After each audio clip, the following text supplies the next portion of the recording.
The sound is cold, metallic, unforgiving. Small golden bells chiming against the heavy fabric of a ceremonial robe with every hesitant step. The ancient stone floor seems to soak up the cold sweat dripping from a man whose breathing is jagged, heavy, and completely out of control. He isn't a prisoner walking the Green Mile, but the sheer terror in his eyes is exactly the same. Around his left ankle, a thick, rough rope has just been tied, secured with a death grip.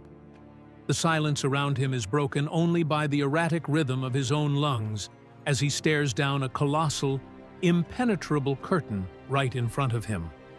He knows what's waiting. On the other side of that massive fabric lies a room plunged into pitch blackness, the single most restricted place on the face of the earth. The warning was already clear. One false move in there, the slightest procedural error, and death will be instantaneous. The men holding the other end of the rope outside are holding their breath. If those golden bells stop chiming, they'll use that rope to drag his lifeless body out. Because anyone who dares cross that line to get him will drop dead too. But what could possibly be so lethal on the other side of that veil? Before we take that fateful step into the sacred dark, I want to ask you a quick, heartfelt favor. Hit that like button and subscribe to the channel, because your support is what keeps this historical rescue mission alive. And please, take a split second to jump into the comments and tell me your name and what city you're watching from. I make it a point to read them because I don't feel like I'm just talking to a cold screen. I'm talking to a massive family, traveling through time with me, rediscovering the deepest roots of our faith and our history together. First-century Jerusalem was electric. It was a vibrant city, the beating heart of a nation, swarming with merchants, Roman soldiers, and pilgrims traveling from every corner of the known world. And there, rising majestically over Mount Moriah, stood the Second Temple. The exact same colossal complex where Jesus Christ himself walked, taught, and once famously flipped tables in righteous anger. Today, when we think of a temple or a church, the first thing that comes to mind is a welcoming sanctuary, a safe haven where people walk in freely, drop to their knees, pour out their pain, and find divine comfort. But the reality back then was drastically different. And this is where so many people get it wrong. The temple in Jerusalem wasn't your average gathering place. At its architectural and spiritual core, it was built to function as a massive, highly elaborate containment zone. A containment zone for what? For something the human mind could barely comprehend, and the human body simply couldn't withstand: the raw, physical, overwhelming presence of the Creator himself. You have to understand, the glory of God, what the ancients called the Shekinah, wasn't just some poetic metaphor. It wasn't a figure of speech or a warm, fuzzy feeling in your chest. In ancient texts, it's described as a real, palpable, heavy force, and it was absolutely lethal to corrupt flesh. It was like trying to hug the sun with wide-open arms. Absolute holiness and our flawed, broken humanity are two things that, when slammed together, cause instant destruction. It's like trying to run 1,000,000 volts through a paper-thin copper wire. It melts on the spot. It just can't handle the surge. That's exactly why the temple complex was designed in rigid, restricted layers. Think of them like the security rings around a modern-day nuclear power plant. First, you had the court of the Gentiles, where anyone could walk. Further in, the court of the women. Then, the court of the Israelites. Beyond that, only the priests were cleared to enter, carrying out blood sacrifices and rituals at the massive bronze altar. But at the very center of it all, untouchable and dead silent, stood a building of brilliant white stone and blinding gold, the sanctuary. And inside that, the ultimate inner sanctum, the Holy of Holies. A perfect cube of a room, completely windowless, suffocating under the thickest, heaviest, most terrifying darkness imaginable. No natural light ever reached it. No lamp was ever lit to pierce the pitch black. That room was ground zero for this lethal energy, the exact coordinate where heaven crashed into earth. And to make sure the raw power contained inside didn't leak out and vaporize the priests working in the adjacent rooms day in and day out, there was a formidable barrier. It wasn't a heavy wooden door. It wasn't a gate of forged iron. It was a veil. But listen closely. Get the image of a living room drape or sheer fabric blowing in the wind completely out of your head. This was a colossal, incredibly heavy, absurdly thick textile structure. And it was engineered for one single purpose: to protect the outside world from the crushing power living on the inside. And it's right into the center of that pitch-black room that we're descending today. In this documentary, we're going to break down, step by step, using historical accounts, ancient logs, and scripture itself, the deepest, most deeply unsettling secrets of the deadliest location in the ancient world. We're going to uncover what actually happened on the one day a year when a single man, the most powerful man in all of Israel, had the sheer nerve to step where even angels cover their faces. And perhaps the most intriguing mystery of all, why did the ultimate safety protocol, the absolute lifeline for this event, involve tying a rope to this spiritual leader's leg? What exactly were the priests on the outside so terrified of? Stick with me through every detail, because the truth about the veil you thought you knew is about to take on a dimension nobody has ever told you about. Imagine standing face to face with a fabric structure so formidable it defies the very logic of ancient engineering. Historical accounts, like those locked down by Flavius Josephus, and ancient Talmudic texts reveal that the temple veil, the parashe, was a terrifying masterpiece of scale. We're not talking about some standard curtain swaying in the afternoon breeze. The records tell us it stood a staggering 60 feet high and 30 feet wide. But what really left ancient scholars speechless wasn't the footprint. It was the thickness. Jewish sources claim the fabric was a full hand's breadth thick. That's roughly 4 inches of densely packed, intricately woven thread. To even begin to wrap your head around the sheer weight of this thing, it took the raw muscle of dozens of priests just to handle and hang it. It was woven so tightly, packed with brilliant blue, purple, crimson, and fine linen threads, that a famous legend echoed through the era. If you tied teams of heavy draft horses to opposite ends of the veil and whipped them to pull with everything they had, the animals simply couldn't rip it apart. For all intents and purposes, it was a brick wall disguised as fabric, a massive, towering barricade richly embroidered with towering cherubim. These celestial guards seemed to stare down anyone who got too close, serving as a chilling reminder that access was strictly, permanently denied. And here's the crucial detail that almost everyone misses. We're hardwired to think that curtains exist to give us privacy. When you pull the shades in your house, you're shutting out the world so no one can see inside. In the Jerusalem temple, the logic was flipped completely upside down. That veil wasn't hanging there to protect God's privacy or hide the Creator from the prying eyes of mankind. It was the exact opposite. It was there strictly to protect man.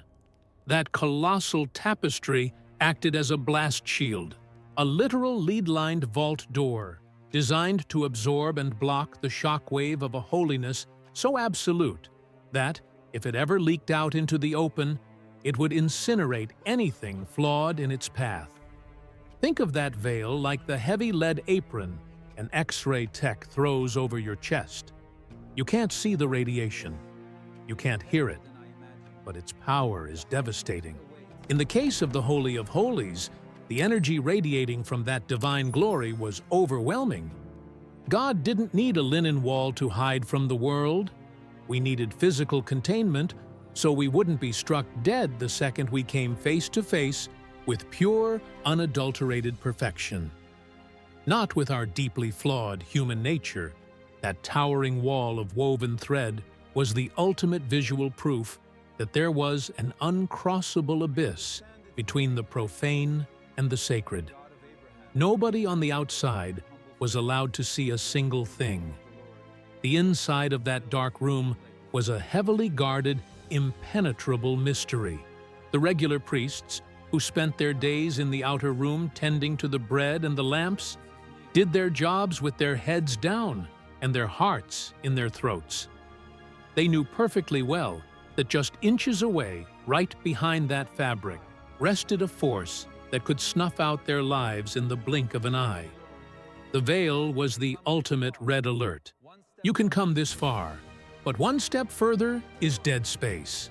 And it's exactly because of the sheer terror projected by this brutal barrier that the protocol for entering the Holy of Holies had to be so surreal. The barrier of entry for anyone brave enough to cross that border left absolutely zero margin for error.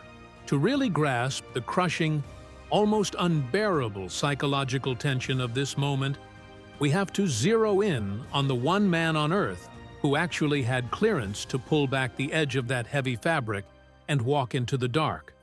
To understand the kind of pressure riding on this crossing, you have to put yourself in the shoes of the only person cleared to make it. Try to imagine the crushing psychological weight of being the high priest of Israel. We're not talking about your average religious leader who just throws on an impressive robe to preach on a holiday. This man's job, on one very specific day of the year, was literally a matter of life and death. And not just his own, but the survival of the entire nation. That day was Yom Kippur, the great Day of Atonement. It was the ultimate event of the calendar year, the exact moment when the scoreboard of the nation's sins would be wiped completely clean before the Creator. But to seal that pardon, the high priest had to cross that colossal, 4-inch thick veil, stare down the terrifying energy of the presence of God, and, against all odds, make it out alive. And believe me, the boot camp required to make that happen wasn't a joke. It was a brutal test of mental and physical endurance that would push any normal human being to total collapse. 7 days before the main event, this man's entire life was ripped away from him. He was forced to leave the comfort of his home, say goodbye to his wife and family, and go into strict lockdown inside a specialized bunker within the temple complex, known as the Chamber of Counselors. For an entire week, he was kept in near total isolation, running mental and physical drills of every single agonizing detail of the ritual.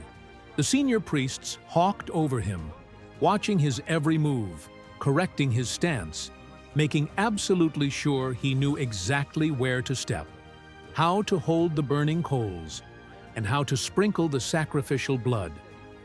There was zero room for improvisation, no cutting corners. If he swapped the order of a single action, the penalty was instant death. The stress level was so completely off the charts that, according to oral traditions and ancient Jewish records, it was common for the high priest to totally break down and weep during those rehearsal days, feeling the chilling reality in his bones that, very soon, he would be completely alone in the dark with the Almighty. But the peak of this psychological exhaustion didn't hit until the night before Yom Kippur. Think of the most restless, agonizing night you've ever experienced, and multiply that by 1,000. In fact, he wasn't allowed to sleep a single second. The rule was clear, rigid, and totally unforgiving.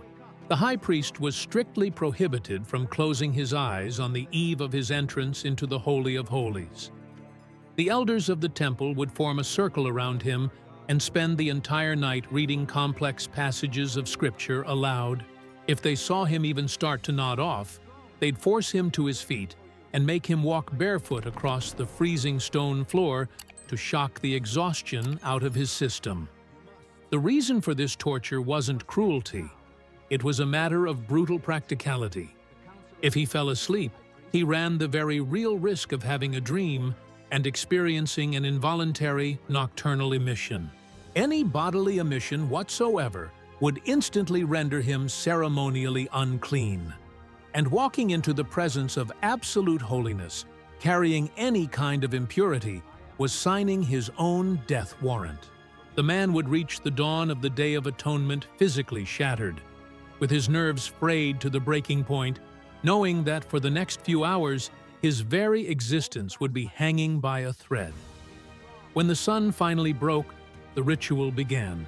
He went through rigorous purification baths in freezing water, washing his entire body over and over. The golden, jewel-encrusted robes he usually wore to project authority to the people were completely discarded. To enter the containment zone, to cross that terrifying veil, he had to dress down into a simple, seamless tunic of pure white linen. No flash, no gleaming gold, no luxury. He was stepping before the judge of all the earth, stripped of every shred of human vanity. It was just him, the dark and the lethal glory.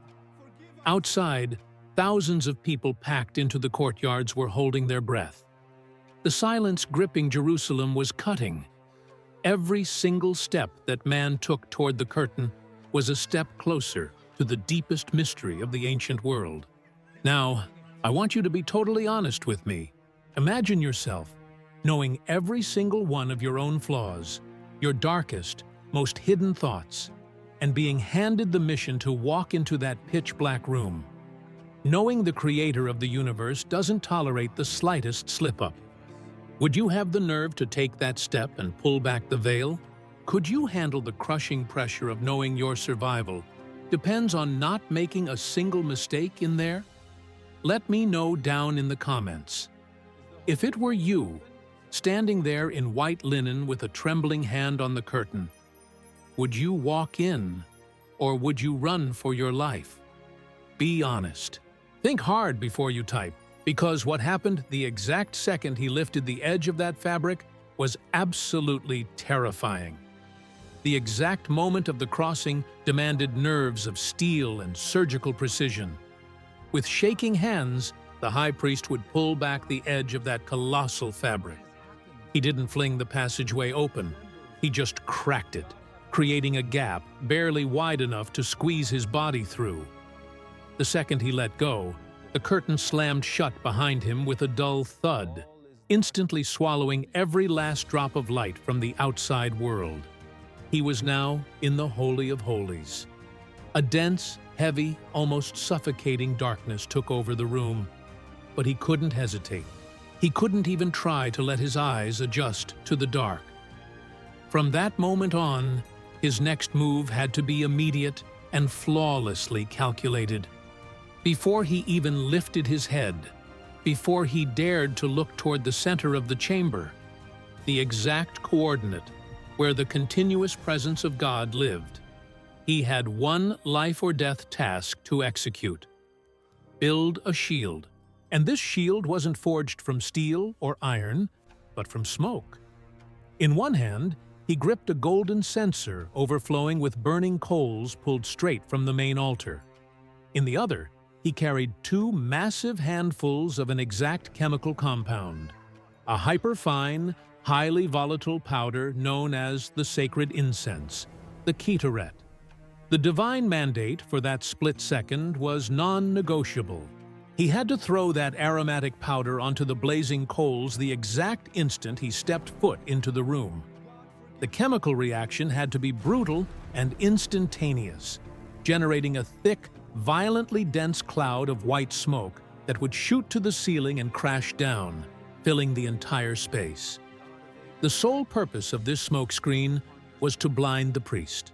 If he looked directly at the manifest glory, the Shekinah, Without that nebulous barrier to filter the visual and spiritual impact, the result would be fatal. The raw, unadulterated holiness would vaporize his flawed body in the blink of an eye. That smoke was his one and only Kevlar vest against an indescribable surge of energy. The recipe for this incense was one of Jerusalem's most fiercely guarded secrets. 11 highly specific ingredients, rare resins and spices, blended in a flawless mathematical ratio. One pinch too much of a resin, or lacking a specific herb, and the smoke wouldn't hit the required density. If the cloud was too thin, the lethal light of the divine glory would bleed through the gaps. That's exactly why the priestly family tasked with manufacturing the incense kept the formula locked down tight. They were absolutely terrified that a miscalculation of a few milligrams could cost the spiritual leader of Israel his life. If that sounds like ancient mythology designed to keep the masses in line, the history of the nation itself carries deep, burning scars to prove the threat was real and immediate. Centuries earlier, out in the desert, two young priests decided to test the limits of that containment zone. Nadab and Abihu, the sons of Aaron himself, the first high priest in history, thought they could bypass protocol and do things their own way. The biblical record states they grabbed their censers and offered what the sacred text calls strange fire. The response to that breach of protocol wasn't a stern warning or a lightning bolt from the sky. A blast of raw fire, a consuming energy, erupted straight from the presence of God and simply obliterated them on the spot. They dropped dead to the floor, their priestly garments untouched, but their bodies instantly carbonized from the inside out. The memory of that horrifying day hung like a ghost over every high priest who dared enter the temple. The man in white linen, standing there in the dark, knew exactly what kind of razor's edge he was walking. He threw the powder on the coals, the smoke billowed, filling the room, the sharp scent flooded his lungs, and finally he could take a microsecond to breathe. The shield held. He was alive. But the tension was far from over. He knew surviving the first few seconds was only half the battle. After all, how were the thousands of terrified Jews outside supposed to know he hadn't dropped dead in the dark? And it's exactly at this point of pure desperation that the ultimate safety protocol comes into play, revealing the true, dark purpose behind that thick rope dragging across the stone floor. The atmosphere inside the Holy of Holies is now completely maxed out. The smoke from the sacred incense has packed every cubic millimeter of the chamber, throwing a thick gray veil between the man and the crushing presence of God. The high priest is alive. He passed the first survival test. But the grueling work has just begun. He has to sprinkle blood with his fingers, pray aloud for the pardon of an entire nation, and move with mathematical precision through that smoky blackness. And it's right in the middle of this continuous motion that the most critical sound of the entire atonement ritual kicks in. With every step, every slight shift of the man's weight, small bells of solid gold, strategically sewn into the hem of his linen tunic, begin to chime in a steady rhythm.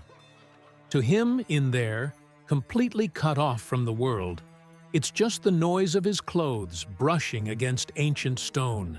But to the dozens of priests huddled outside, with their faces practically glued to the massive, impenetrable fabric of the veil, that metallic sound was the only live feed confirming their leader was still breathing.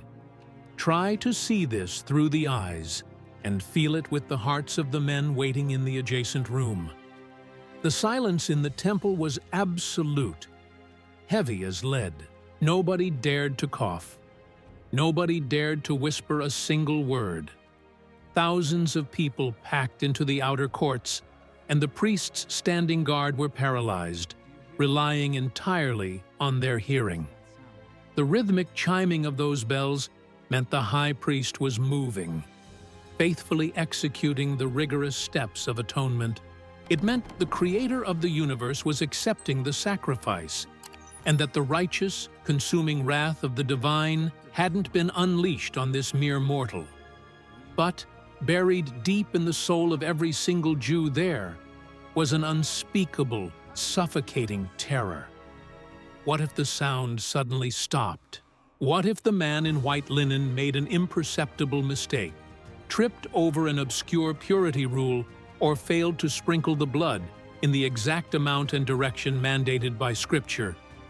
If a mistake was made in the absolute presence of divine perfection, death wouldn't be a drawn-out process. It would be sudden, instantaneous, like lightning striking an open field. The high priest's body would collapse lifeless onto the cold stone floor, and the symphony of golden bells would be cut dead. The piercing silence that followed wouldn't just be the absence of sound. It would be the deafening announcement of a spiritual catastrophe on a national scale. And this brings us right to the core, to the climax, to the massive dark mystery that drove us here in the first place. If the most important, most sacred man in Israel dropped dead inside the Holy of Holies, a logistically and theologically terrifying nightmare would kick off that very second. They had to get that body out of there immediately. Leaving a corpse to rot in the holiest, purest room in the universe was an unimaginable offense, an unprecedented desecration of the Creator's house. But the law was clear, ruthless, and left absolutely zero room for rescue missions or heroics. Nobody, under any circumstances, was allowed to cross that veil to retrieve the body. If a squad of brave priests rushed into the room to drag out their fallen brother, they'd be struck dead the split second their mortal eyes locked onto the glory of God without the proper prep. The temple would rapidly devolve into a chain reaction kill box. So, how do you solve a puzzle with no missing pieces? How do you extract almost 200 pounds of dead weight from a highly lethal room when the only door in is, undeniably, a one-way ticket to the grave? The answer to this chilling dilemma didn't require complex engineering or advanced tech. It required an extreme, rustic, and, honestly, somewhat humiliating safety measure. The historical and mystical record of this ancient practice, kept alive for centuries by tradition, was documented in one of the oldest works of Jewish literature, the Zohar. This massive compilation of rabbinic wisdom reveals the true high-stakes protocol operating behind the scenes of Yom Kippur. Before the high priest took his very first step toward the curtain, a thick, long, heavy-duty rope was tied securely around his left ankle or his waist. The other end of that rope was stretched out into the adjacent room, gripped tight in the sweaty, shaking hands of the priests on standby. Think about the brutal emotional toll of this scene. The highest religious leader of the nation walking toward the presence of the Almighty, dragging with him, with every single step, a physical, undeniable reminder of his own utter insignificance and human frailty. With every inch he moved, that rope pulled taut, serving as a silent warning. If he failed before the judge of all the earth, he would be dragged out like a piece of dead weight. The Zohar specifically describes the indescribable joy, the absolute explosion of relief and tears that flooded the streets of Jerusalem when that man finally walked out from behind the veil, alive, exhausted, and victorious. But the entire setup of that rope existed for one reason: to deal with the absolute worst-case scenario. If disaster struck, if that dreaded dead silence took over the room and the chiming from the darkness stopped, the priests on the outside knew exactly what to do. They wouldn't dare crack the veil. They wouldn't look at the lethal glory or expose themselves to that consuming energy. Instead, turning their backs to the entrance, using the sheer brute force of several men pulling at once, they would yank that rope with everything they had.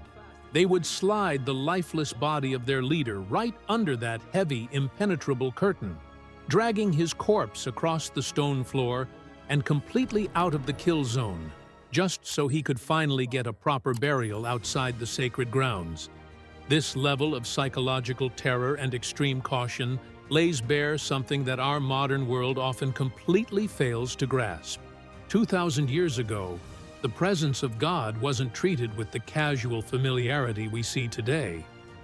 Access was strictly off-limits, highly dangerous, and wrapped in shadows, blood, and fear. But the clock was ticking on all that ancestral dread and anxiety. That exclusive VIP access was about to be wiped out entirely, because another monumental event was about to tear the curtains of history wide open once and for all. That absolute terror, the rustic rope dragging on the stone floor, and the suffocating tension dominated the temple scene for centuries. That towering wall of woven thread felt like an uncrossable barrier between humanity and the Creator. But exactly 2 millennia ago, human history took its ultimate, definitive turn. It didn't happen inside the temple with a sweat-drenched high priest, but right outside the city walls, on a despised, dusty hill called Golgotha.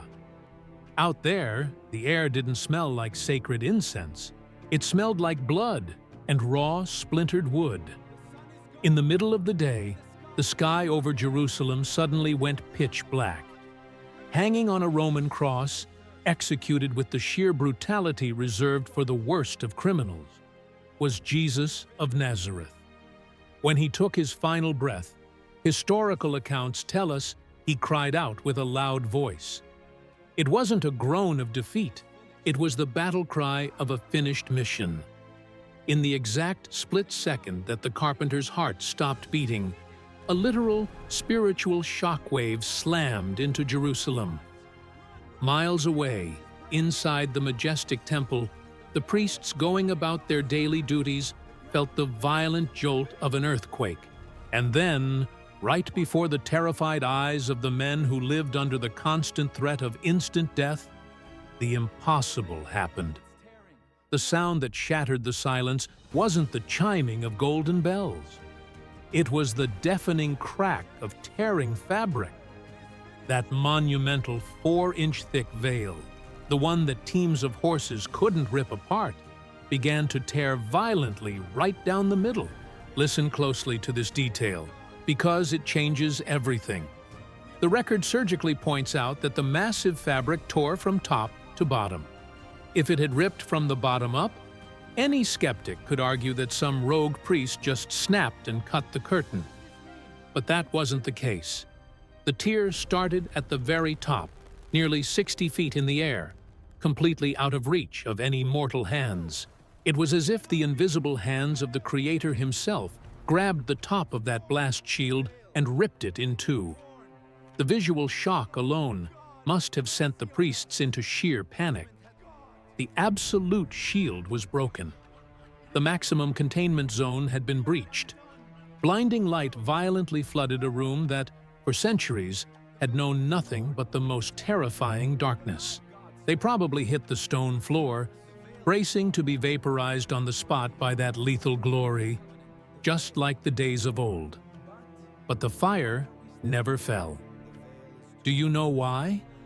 Because in that exact moment of rupture, the blood of the true, perfect sacrifice had already been spilled at the top of that dusty hill.